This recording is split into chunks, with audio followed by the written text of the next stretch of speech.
Hi friends, in this video, we will learn about sequential flow.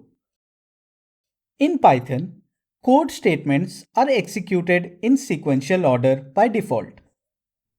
Let us go through a flowchart which demonstrates how sequential flow happens in a program containing three statements.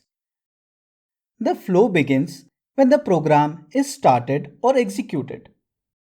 Next, the first statement is executed, followed by the execution of the second statement, followed by the execution of the third statement, post which, as there are no more statements, the execution stops.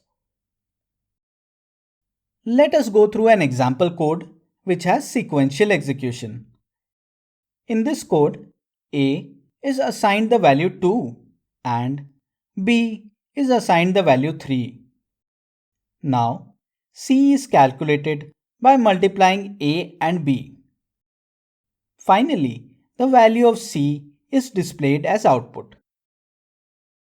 The execution of this code can be represented in the form of a flowchart.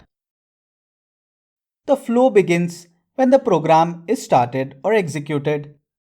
Next, A is assigned the value 2.